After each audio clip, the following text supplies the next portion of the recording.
So let me start. Good afternoon again, and welcome to the fourth session of the Meet the Ocean Entrepreneur webinar series under the PHAROS project. So my name is Dimitris Kokinakis, as you can see also on the screen. I'm the co-founder and co-CEO of Impact Hub Athens, and it's my pleasure to host you today. We designed this series in order to bring together entrepreneurs, innovators, researchers, but also policymakers, people who are working across Europe in order to accelerate solutions for ocean sustainability. Our bigger umbrella or platform is the Mission Ocean, and this is where we draw our inspiration from. But also, we aim to bring together the solution providers, the impact makers, the ones that they are driving change in the sector. This is like our open call that is available now online, and you can follow it on our website. We are organizing a hackathon that we bring all these individuals and organizations and experts together in order to be able to design and accelerate their solutions further. The hackathon will take place in May. The applications will be open until the 27th of April. So we are looking forward for either ideas, stage initiatives, or later startups to be able to join us in this hackathon. We are also organizing a workshop. This is our prices. So we have like 10,000 euros in cash prizes for the awarded teams, a participation in a 3-month acceleration program, but also mentorship, access to relevant businesses and technical experts that they are emerging out of PHAROS, but also through our network of Mission Ocean related organizations and experts. Next slide. So for the ones that they have an idea, but they are still formulating it, we have organized a event, like on the 15th of April, is an info and ideation workshop in order to be able to frame better your concept and be able to submit your application for the hackathon. So in the chat, you will see like the registration link, but also you can follow it through our social media and our website. So before we move into today's session, as I said, this the Meet the Ocean Entrepreneur is a series of a bigger program of Citizens Litter Entrepreneur. We have organized different webinars so far, 3 in number. The first one was our kickoff webinar was on framing the challenge, discussing about the new era for the blue economy, and we followed up with 2 more workshops. One was related to tracking marine litter and plastic pollution, and one more that was on transforming waste into value through circular approaches. That was organized in Las Palmas in Gran Canaria. All the webinars are uploaded and available on our website as they are recorded, as also today's session. So with no further ado, I would move to today's focus. That is more on prevention, zero waste, and community action. So our theme will explore how we can prevent waste at its source, but also how we can design more circular business models and systems, and how to strengthen community engagement in order to reduce plastic leakage before it reaches our seas. For that reason, we have invited like different experts and people that they are coming together with solutions in the microplastic and plastic area, but also they have the solutions in order to close the loops or prevent the plastic before it's reaching our waters or our open oceans. So this is a critical shift from reacting to pollution to preventing it also altogether. So a few words about PHAROS and why we are organizing this under PHAROS project. PHAROS project is an EU-funded project led by Blocan. We are involving 24 organizations across Europe that we are focusing on deploying nature-based solutions for ecosystem restoration in the Atlantic and the Arctic regions. We are focusing in the 3 pillars of the EU Mission Ocean, so restoring marine ecosystems, combating pollution and also fostering a sustainable blue economy. Our work is structured around three key pillars: reducing ecosystem degradation, decreasing ocean pollution, and addressing unsustainable exploitation of our resources. The innovations that we bring within PHAROS, they have to do with smart enhanced reefs, eDNA monitoring technologies, digital twin ocean systems, and an integrated aquaculture approach. These innovations, they demonstrate how science, technology, and entrepreneurship can work together in order to restore marine ecosystems. So, like, this is the intention of PHAROS. This is also why we expand this pool of solutions, and we bring together people, individuals, and organizations or initiatives that they are also sharing the same goal and the same mission as us. So, in our journey and in our design of the Meet Oceanpreneur sessions, we said that we are going to have hosts every time and moderators that they share the same passion, experience, and expertise as our consortium and as us. So in this journey, we met Ignasi Mateo Rodriguez. He's the project manager of MedWaves, focusing on working on Waste Agency of Catalonia, where he supports mainly companies in developing waste prevention measures, mainly plastic, and advancing circular economy strategies by promoting extended producers' responsibility schemes. So he will be the moderator for today. He has a long experience in circular economy, sustainability, consumption and production, and also marine litter prevention across the Mediterranean through different programs, both in research level and also in the industry. So we are proud to have you with us and also moderating this amazing talk about between these two very strong entrepreneurs that we have together with us, Katrin and Amaia. So Ignasi, thank you for being with us today, and the floor is yours.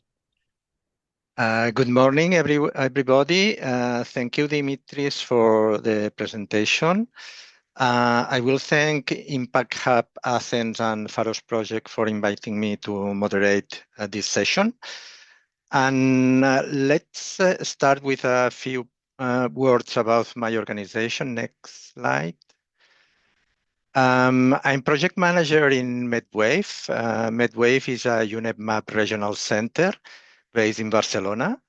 MedWaves work under the umbrella of the Barcelona Convention, that is a regional sea convention. We are also an Stockholm Convention regional center, and we are hosted by the Waste Agency of Catalonia, that is the Catalan government public company to manage all the waste generated in our region. Our expertise in MedWave is about circular economy, a sustainable blue economy, toxic chemicals, and I'm also expert in marine litter and plastic pollution. And next slide. I'm also involved. Last February, I ended my collaboration with the Blue Mission Med project that finished in last December. Blue Mission Med project is a project of the EU mission Restore Our Oceans and Waters. And we worked focus on the second objective of the mission, that is to prevent and eliminate pollution of our oceans, seas, and waters. It's mainly this reduction and this prevention focus on reducing the micro and microplastics in our waters. So we put together along the Mediterranean, 7 countries of the Mediterranean, we put together stakeholders to find, next slide, please. We work together to in different fields, but I think I will mention several of the results of the project. One is the implementation of these 7 national hubs in each country that participate in the project. That it's these national hubs try to be the place where all the stakeholders working on blue economy and startups, administration, NGOs, research centers, all the actors working on this field could find synergies and could work together. Also, we have developed a list of solutions that could be implemented by municipalities, by business, by NGOs to reduce this amount of plastics and microplastics. We also create a matchmaking place where all these stakeholders could have these synergies and could react together. So next slide. So we will start with our invitees. The first speaker is Amaia Rodriguez. She is the CEO and co-founder of Gravity Wave. It's an Spanish company tackling marine litter plastic pollution. She leads initiatives that collect abandoned fishing nets and other ocean plastics, transforming them into high-quality recycled materials and products for brands and industry partners. Her work sits at an intersection of circular economy, sustainability, and real-world supply chain implementation, building partnerships with fishermen, ports, and companies to scale their environmental impact. By linking marine restoration efforts with business innovation, Gravity Wave contributes to the development of circular value chains that help preserve and protect the world oceans. Amaia, you have 6 to 8 minutes to present your initiative. The floor is yours, Amaia. Thank you so much, Ignasi and the Impact Hub Athens team to invite me today. So I'm going to share very quickly Gravity Wave story. So basically, I lived in China for 3 years, from 2016 to 2019, and I traveled through all the Southeast Asian countries. And I saw massive ocean pollution that I had never seen before in Europe. So when I came back to Spain in 2020, together with my younger brother, Julen, we created Gravity Wave with the purpose of cleaning plastic from the oceans and transforming all that waste into different products. Next slide, please. So here we are, the 2 co-founders, family business focused in positive impact. We discovered by researching that we throw more than 12 million tons of plastic waste into the oceans. And this is like throwing, in the next slide, 1 truck full of plastic every single minute, right? So that's our focus of work. We decided to start agreements with traditional fishermen so they could start collecting trash while they were fishing and bring it back to the port. I wanted to show you a bit what we've collected so far since the beginning. So we've collected cars, TVs, containers, but something repeated after these 5 years, and it's done more than 40% of all the plastic we are collecting in different areas in Europe, in the Mediterranean, and now also in North Africa, is that more than 40% are fishing gear and ghost nets.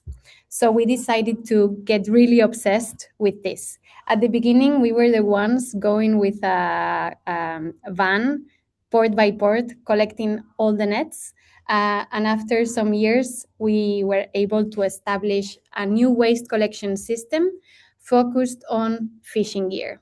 Why? Because we were not only collecting ghost nets, but also in the fishing communities, the fishermen were telling us that they didn't know where to put all this waste. They weren't segregating or classifying or separating them from other kinds of waste that they were generating. And all of these were mostly ending up in landfills or in the ocean.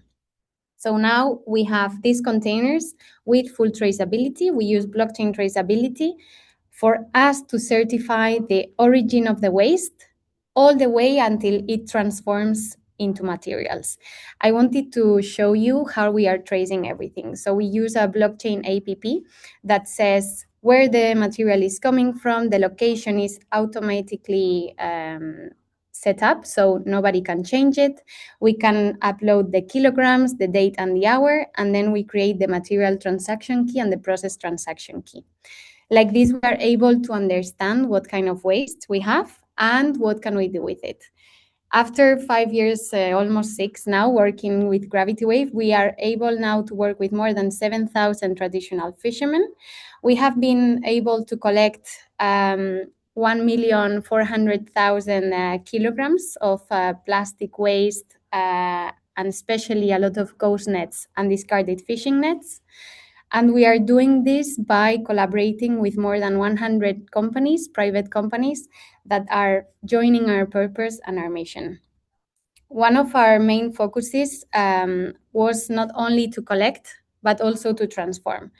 We are now working in 4 different countries. We are in Greece, in Italy, in Spain. You can see all the locations we are actively collecting plastic and fishing nets. And this past year, with the PHAROS project, we were able to establish a location in Gran Canaria. So as I mentioned, Gravity Wave's mission is not only to collect, but also to be able to transform all this waste. So through a lot of trials and errors, we were able to come up with a material for us to use and recycle the ghost nets and the recycled nets. I wanted to put some projects that we've done, mainly for architectural and design purposes, but we can go through hotels, public furniture, and this is one of my favorite, that in the International Expo that happened last year in Osaka, in Japan, the Spanish pavilion was made with 5,000 kilograms of fishing nets collected from the Mediterranean Sea. The panels are great, but we were collecting a lot of tons of material, right? So in order for us to be able to keep up with the collection volume, we needed to go a step farther and see other outcomes of material. So in 2024, through an R&D project, we were able to do raw materials. And with this, we've been able to get to almost 500,000 kilograms of upcycled material that is going to different products and manufacturing processes. We did, for example, this seat that was installed in the Betis Stadium in Seville in the football team. But our idea and the main goal is how can we keep developing new materials that many different industries can use. So we no longer consider waste, but it is considered a material of the future. I've been telling you about how we've established a new waste collection system. We are working in 4 different countries.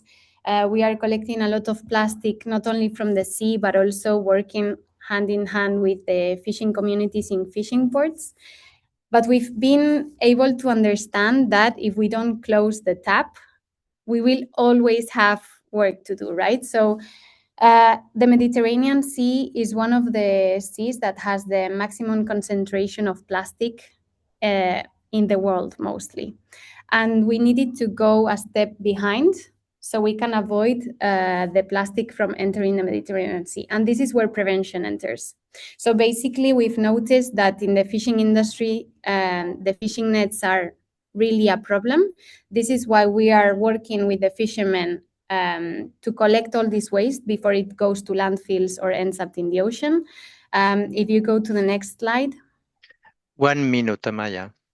Yes, this was very important. So if you ask me, one of our main goals that we've been able to do is establishing this waste management system and avoiding all these fishing nets and fishing gear to go to landfills.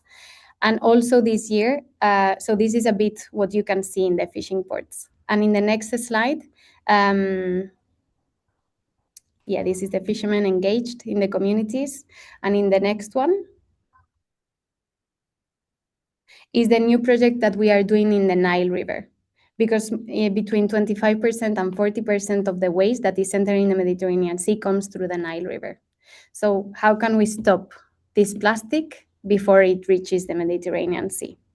And one of the key things that has enabled us to do this is through collaboration with fishermen, with industry, with companies, with investors and ambassadors, with scientists, with public administrations, and with NGOs.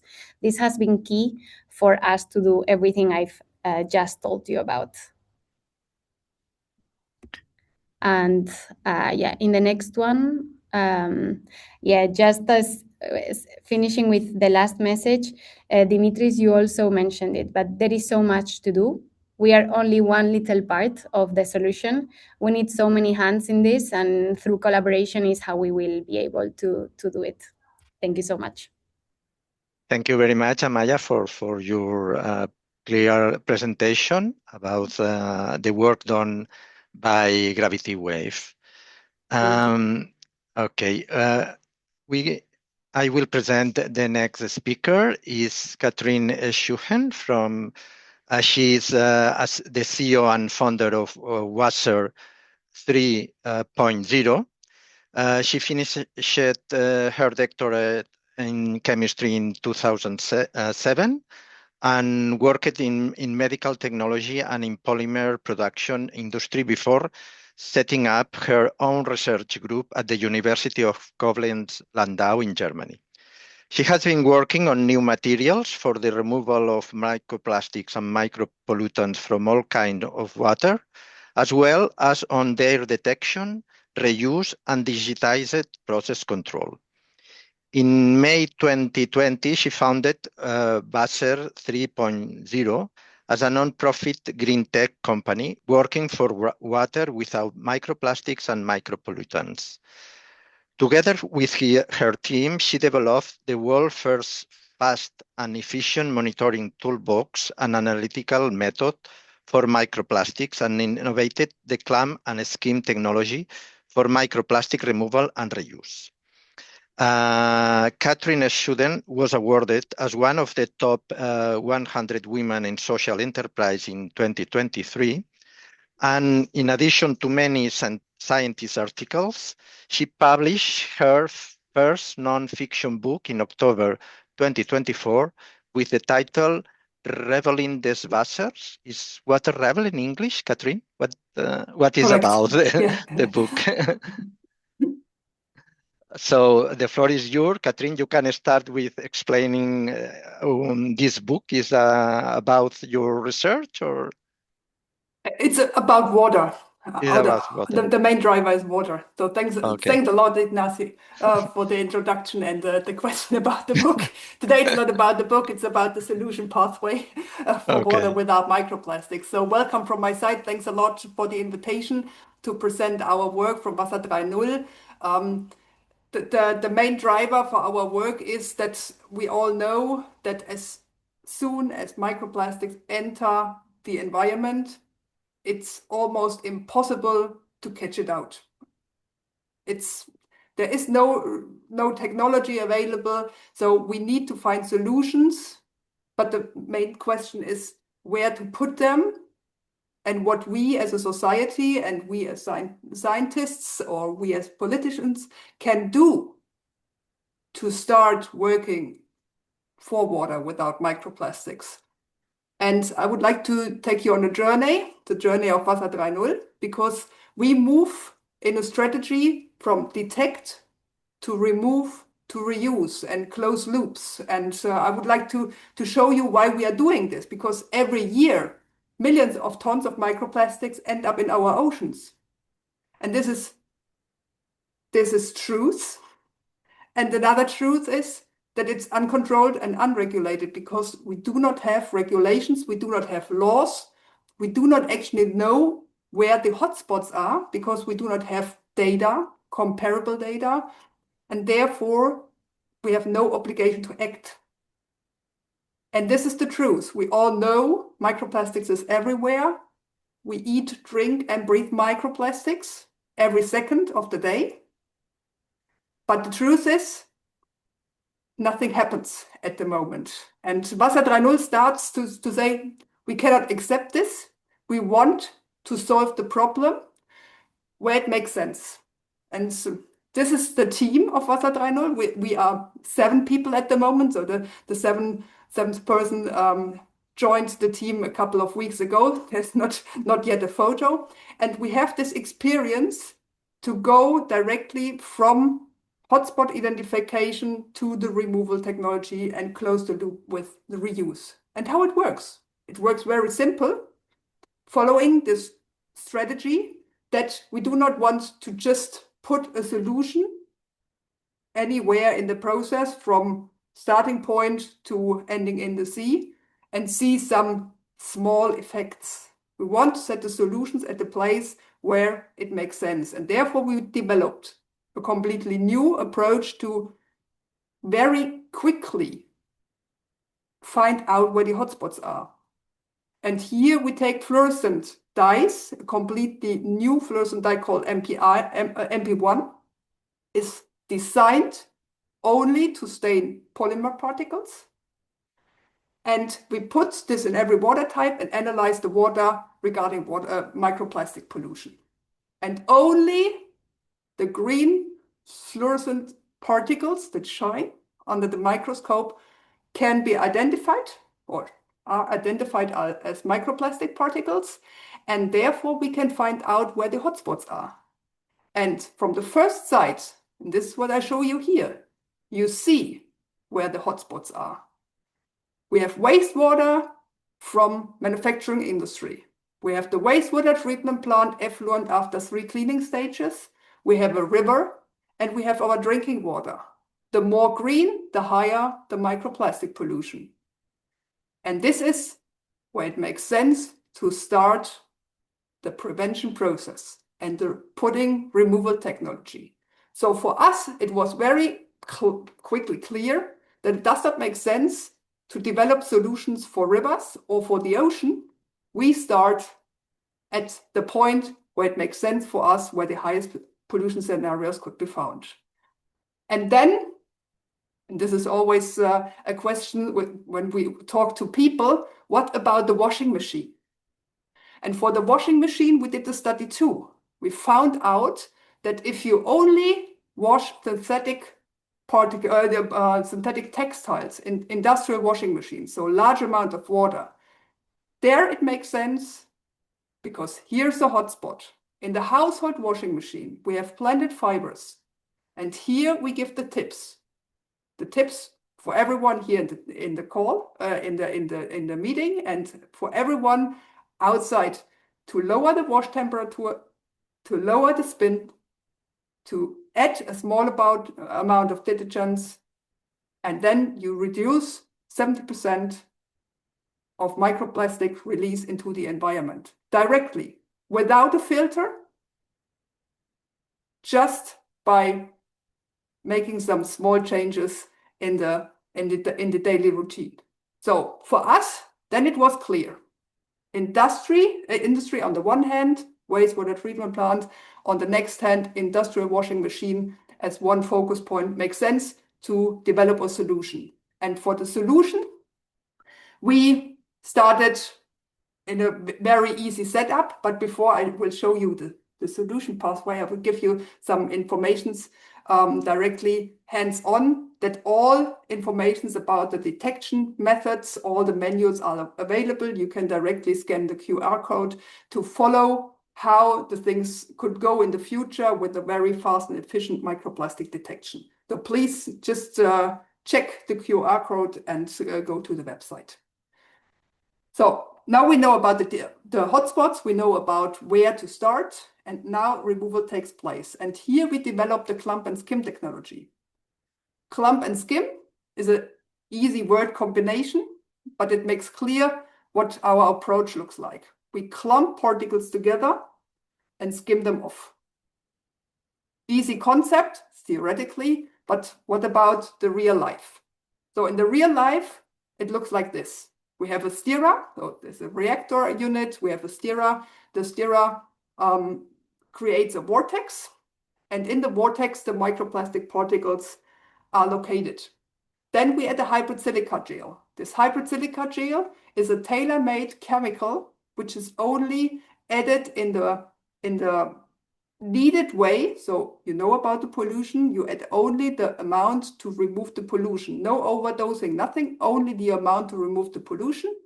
Within 5 minutes, you clump the particles together, and then you can easily skim them off or use a band filter or a separation unit. So the technology is straightforward, no rocket science, just steering and skimming off. And what you get out is what you see in the gloves of the person here in the picture. You get tons of microplastic agglomerates out of an industrial process.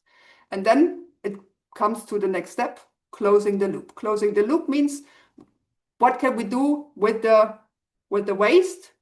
Can we use the waste as a new resource? And the answer is yes, we can close the loop. We put not only the water back into the processes, we not only clean the water, we valorize the agglomerates as construction materials without leaching.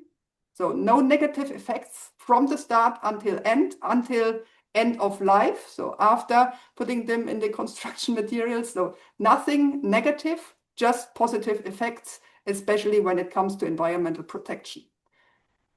We have run feasibility studies in various segments, and here you can see 3 outcomes: plastic processing industry, plastic packaging industry, and municipal wastewater treatment plants. And what you see directly is that we have a high removal efficiency. And additionally, which is relevant for the water quality, a reduction in COD.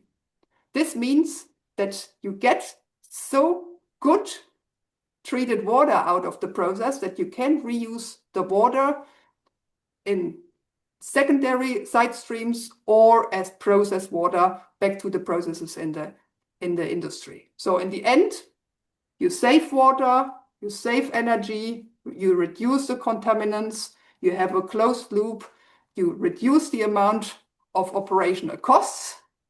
And this is all in all just positive to start acting on microplastic removal, to start acting on sustainability upgrade of the processes. Because with the Water 3 PEX technology, we have 3 value loops. The water loop, this is the water saving and water reuse way. The material loop, where we close the loops to circularity, and the chemistry loops. Because if you think about a typical industrial process, you have process chemicals in most of the wastewater streams, which are usually gone. And we can reuse them too, if it's a need of the industrial partner. 1 minute, Katrin. Almost ready. Thanks a lot. So all in all, when it comes to water without microplastic, the solution should start on land. The solution should start in our processes, so from production, manufacturing to recycling, with a sustainability upgrading. So do not only focus on CO2 footprint, focus on all specific areas from water, energy, CO2, waste, and so on, and create your own value chain. You can directly start with a lab study, do first the analysis, find out where is your starting point, because every single company, every single wastewater treatment has a different starting point, and then move on to the technical test, to the rental pilot, and the full implementation. We are here to support, and with Water 3 PEX, you get a solution to remove the microplastics and the micropollutants, and that's it from my side. I'm here to help you, and I'm here to discuss with you what can we do to stop the flow at the start. Thanks a lot for your interest in our technology, and thanks a lot for the invitation. Thank you very much, Katrin, for your explanation and your presentation. As you say, it's a huge problem, microplastics. There's a lot to do. There's a a lot of space for startups, no, for entrepreneurs to start business related with the collection, the reuse of these microplastics. And very interesting, your both presentations. I would like to highlight some words that you mentioned, or some concepts that you mentioned. Amaia, in your case, you mentioned the blockchain, all this methodology, no? That I think it's very necessary to implement to ensure this traceability of the use of plastic waste, to ensure that that we are not doing greenwashing, no? And also you mentioned the collaboration with the fishermen, collaboration with the other business, with the research, to find all these products that you produce with this waste from fishing nets. And also, Katrin, you mentioned that we need data. We need a lot of data in the case of plastic pollution, in the case of microplastics. And we need also regulations, because regulations is one of the key points for startups and for entrepreneurs to start their business, to achieve the challenge of these regulations. So I think it's important to have this in mind. So I will start with some questions for Amaia and Katrin. I will start next slide. Okay.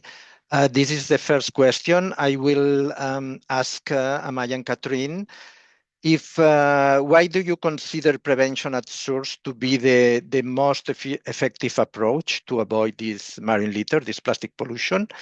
If you could provide some examples of concrete land-based measures to prevent the plastic pollution from entering the marine environment. Do you have any specific examples of measures on land source to implement to avoid this amount of plastic entering the sea? Katrin, if you want to start. Yeah, thanks a lot for the question. I mean, this is the approach of Wassertrio, that we start where the flow starts. The ocean is not a trash bin, and this must be clear to everyone. So as soon as we open the streams, land-based streams with pollutants, so from plastic to micropollutants, it is pretty sure that it reaches the ocean, and the ocean is not a filter. And the ocean cannot remove things. It just stores, or the things are sinking down to the sediment. It stays there very, very long. And it doesn't behave like a natural source. It's an enemy because it's a human. This is a pollutant. This is a human-based pollution. And so we can stop the pollution at the start when we start thinking about the pollution scenario. And if everyone who is in this field thinks about how to stop it. Okay, thank you, Katrin. Amaia, do you have an example of measures at land-based? Yes, measures? definitely. I mean, cleaning up is necessary, so we need to collect what's already out there, but it treats the symptom, not the disease, right? So we really need to go to the source. If we don't stop the flow at the source, we are bailing out a sinking boat without plugging the hole, basically. But we believe there is a deeper reason prevention works. If we give value to waste, we reduce waste. Right now, we are throwing plastic because it has no economic value at all. Last week, we were in Egypt, in Cairo, in Asyut, in regions where there are no containers for people to put their waste. They don't have containers. So for them, the Nile River is their own container. How can we shift this, right, to prevent this waste from entering the oceans? We are working so much in Europe, giving hundreds of millions of euros to give solutions to the plastic waste. But if we don't go to areas to prevent, we will always be cleaning up, right? So one of the main projects we have for the prevention land-based is in the Nile River. Work with people there, living there, to give them solutions to put the waste so they don't throw it out to nature, basically, and pay them for this waste. So this is where we are changing and seeing a shift in their behavior. We are seeing also with the nets that we are collecting with the fishing communities that we don't find so many ghost nets anymore because they have somewhere easy to put all this waste, right? So it's working closely with these communities and give them value and give value to the waste.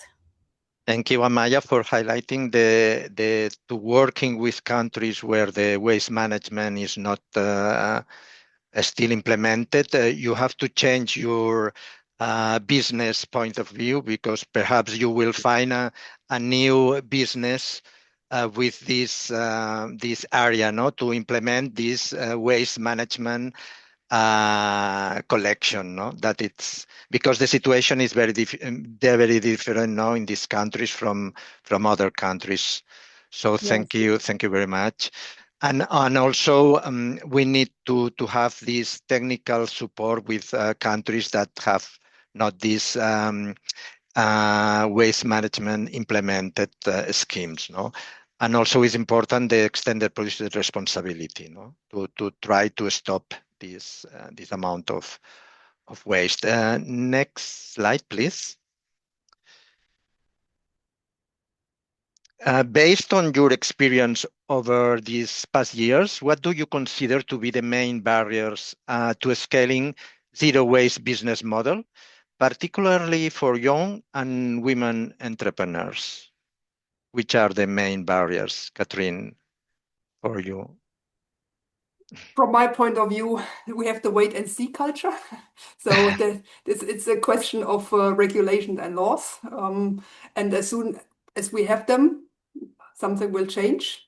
But we have a financing mismatch on the other hand. So this is a huge barrier and credibility without scale, from my point of view. This is the next thing that most municipalities stick to traditional technology, then moving forward with the innovations. And maybe it's time to give the innovations and the women-led innovations the floor and make sure that we have more and more scaling in larger environments and show how things could work, because then we are moving from pollution to solution and take the people with us. And I think this is very important, that you engage the people to try to change, not to force them to do. It's about taking the hand and giving everybody the opportunity to decide, which might be a good solution for their own ways. But in the end, saving money through environmental protection should be the key. Okay, thank you, Katrin. Amaia, from your side, which are the main barriers you find? Yeah, I agree with Katrin so much. Access to finance, either from private investors or from the public entities. I mean, we live in Europe and there are so many opportunities, but there are also a risk-averse culture, I think, installed in all the countries, right? So everything new is a bit scary. And also we hit one again and again the same barrier, the ability to scale. It's so expensive to scale sometimes. And if you don't hit certain prices in the market, for example, it's hard to sell a sustainable product or technology if they compare you with a traditional one, right? So yeah, in our case, the low demand for recycled materials that has happened in the last years has been one of the main barriers for us to scale and be able to really provide more and more recycled materials and better solutions. Yeah, so we need funding for a scale up, no, the business model, and also we need the demand for recycled materials from the customers. No? Next slide, please. Next slide. Okay. Could Could you share, please, recommendations on how to foster effective and lasting collaboration between municipalities and waste management facilities entrepreneurs? Some practical tips that have helped you to bring these actors on board? So, Katrin, if you have some recommendations on how to put together all these actors, no? Very, very good question. And it's always a thing of communication. So it's about how to translate your innovation in your words into the words of the people who should implement it. So speak their language is my recommendation. Try to find out what they really need, what is possible to do, and then bring the regulator in the room, to open the stakeholder dialogue, bring all the people in the room, and then it needs patience because we are here a little bit sticky in the public procurement and it takes time, but usually when you have people in the room who really want to do something, who really want to solve the problems they have, then they wait for the public we get rid of the public procurement barriers, and then you start. And this is my recommendation in this case, because first speak their language, translate your innovation in the words, and be patient. Okay, thank you, Katrin. Amaia, from your side?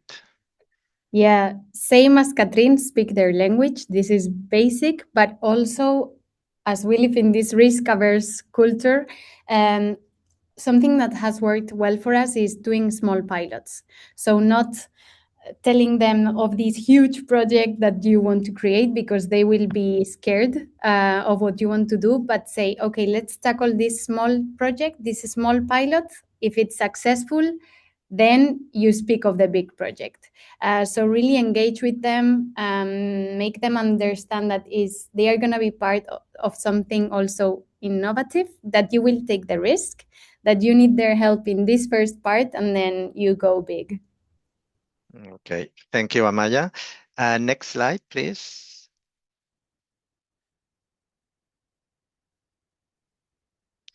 And in this context, how can small companies like yours encourage and support your customer in transitioning towards more circular practices?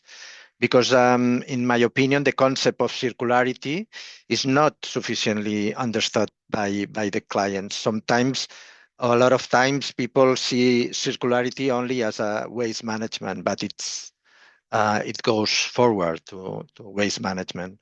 So how you encourage your customers to go to the circularity, to the circular economy? Fully agree. Katrin. So most companies do not understand what circular economy really means, and that it means that they have to go into their processes, analyze the processes, and redesign the processes. And as a company like ours, we have to prove every time how things could work in the future in terms of circularity, and bring the cost-benefit analysis. The cost-benefit analysis is the entry key for the redesigning of the process, because if you show them that there is an economic benefit to start things before regulations are on the horizon, then you show them how they could build their processes for the future of the planet, and not only for the next 10 years. And this is how circularity should be implemented. No, not term-wise, process-wise. Show them what is possible, and in the end, you give them the definition. This is a circular process. Not start with, we now build a circular process. Maybe this closes the door. You show them step by step what is possible. Sorry. Okay, Katrin, you mentioned the eco design, that it's a key point to redesign all your processes, all your industrial processes to find this circularity. Amaia, from your side? From our side, we always say the CFOs of companies can be our worst enemy or our best friend, right? So here is what Katrin mentioned. How can you, is again about value and economic value, because we live in a world where the money is very important. So if you can show them, maybe it's in the long term, if they can avoid some expensive in the long term, this is super important. And also there is another factor that enters in the equation and it gives a lot of value. In our case is the storytelling and the positioning for these companies that can be different among their competitors. So if they can position themselves as, you know, close to innovation, to waters, to restoring ecosystems, these two, the economic side and the storytelling, brand positioning, are the two perfect ingredients to convince companies. But it's a hard journey. You have to be there all the time. There is no easy way to do this. Yeah. A key point is to convince the people from the organization to give them to give this person as an ambassador of your project, and then it will work, no, the project. So we have some questions on the chat. I will read some because we have 10 minutes more. One question from Gordon Dalton. Would it be possible to ban blended fiber products and garments? Develop washing machine with sophisticated filters? I understand. Yeah, I think it's a question for Katrin. As I understand, the washing machine are installing these filters, no, for microplastics.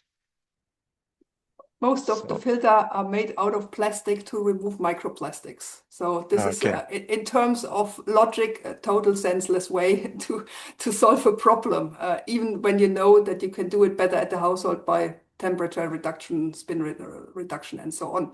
So, and in terms of the textile industry, if the textile industry has a chance to build monopolymeric materials and find the same customers, earn the same money, they will choose this way, because having this mixed systems and the mixed garments, that this is only due to economic benefits.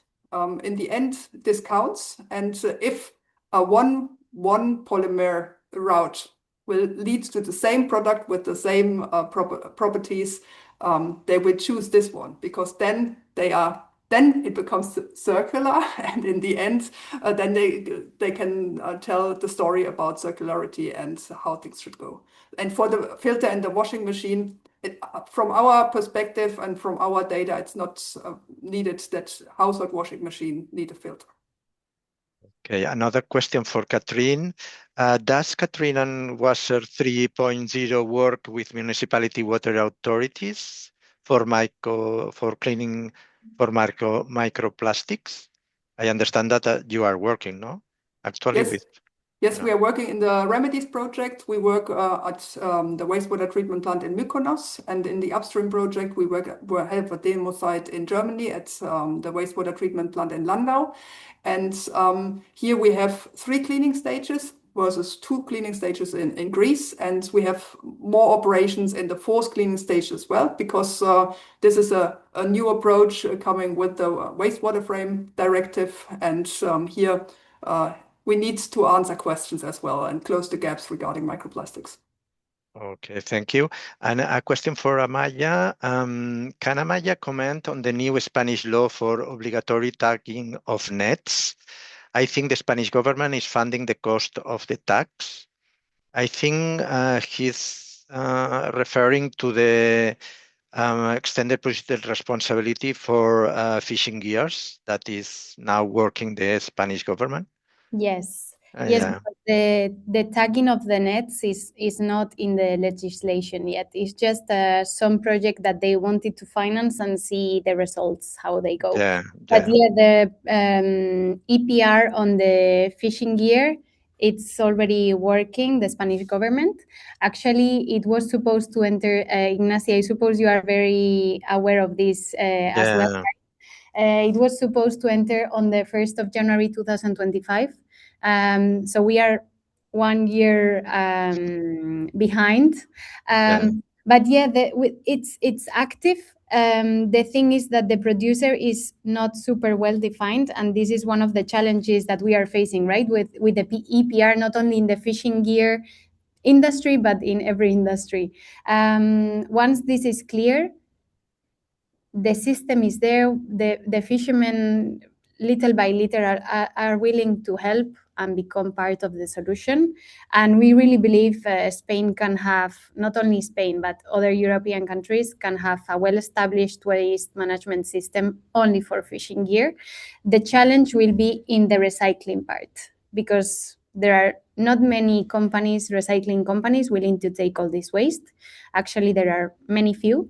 And the selling part of the materials is one of the main challenges as well. So if there is no economical value, yes, they will no longer go to landfills, but maybe they will be burned. So let's see what happens. We have many challenges ahead of us. No, but it's important that this new regulation on extended producer responsibility will be implemented, because the producers will be forced to find this solution for recycling. So it's a key point to have this regulation. Definitely. So let's go to another. Dimitris, we have time for another question?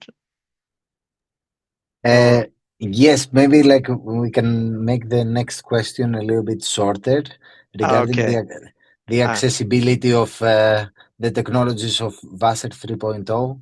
And I think also Gordon's question on the pollution reduction credits, we can address them quickly. We have 2 more minutes. Okay, so for Katrin, Simona asked, could the dye you have developed be bought and used for us? For example, to show that we have microplastic in our drinking water. Is the dye available and affordable for academia research implementation? Yeah, we have a supplier for the dye, so it can be purchased regular via ABCR. This is a company in Germany, and you can find all the information on the website. And for citizen science projects, it's the global map of microplastic. And just follow Wasser 3.0. Okay, thank you very much. Well, yes, we are very interested. Well, yeah, Simon, I think Katrin answered your question. And Gordon asked about that there is developing credits for carbon credits, nutrient credits, biodiversity credits. Why not pollution reduction credits? Wow, this is a difficult question, but what's your opinion, Katrin, about the possibility to have some pollution reduction credits? Or it's better to start working on the solution than putting credits on something. This is my recommendation. Credits, it's just another tool, but it does not prevent at the start. And I'm a fan of the starting point and prevention at the start. Yeah. Okay, Amaia, if you want to add. Yeah, just to add there, like credits is definitely not the way. It gives you some financing, which helps, because at least for us, it's one of the barriers, right? We are facing to scale. But yeah, it's definitely not the solution. We are we see a lot of potential in not only penalizing companies that pollute, but maybe making them have some benefits if they do things correctly, and they finance project for innovation and not polluting. So maybe yesterday we had a meeting with one person working in the European Parliament, and we were saying, how can we promote companies to do things well? Not only for them to pay if they pollute, but maybe they avoid expenses if they don't pollute. And that's one of the keys, right? So let's shift a bit the mindset and not only penalize, but Yeah. So you say to incentivize the good boys, no? Yes. Yeah. Yes. Rather than to penalize. Exactly. Okay. So there's I think the last question for Katrin. Is your company involved in the? Sorry, Sorry. Ignasi, I think that we should wrap Okay. up like with the closing remarks. And I don't know if you want to say any closing words before I close the meeting. Well, just to thank Maya and Katrin about both presentation. I think they are clear examples of entrepreneurs, eco-entrepreneurs, and women that started these two companies with a lot of passion and with a lot of collaboration with fishermen, with the research world. And I think they are really very good examples for startups or for people who are hearing our presentation, our session. So yeah, nothing more from my side. Dimitris, I think we are. Super. Thank you. Thanks a lot. Thanks a lot, Ignasi. Big thanks to Katrin and Amaia. Always inspired to hear like your progress, but also the dedication to solutions. I said before, like it takes a village, or all the hands to work on this topic to address the challenge.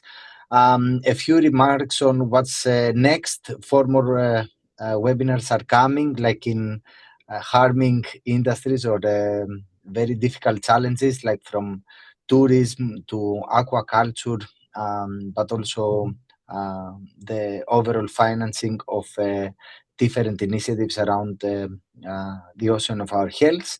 On the next slide is an invitation to stay connected, to collaborate, and to be able to focus on what matters. Our invitation is to work together also on the hackathon. So this is a common challenge to fight against marine pollution and start reaching results together for a healthier ocean. So through initiatives like PHAROS, we support all these innovators and the communities in driving this transition forward. Thank you very much, and we very much looking forward to see you in our next session. Again, big thanks to Katrin, Amaia, and Ignasi.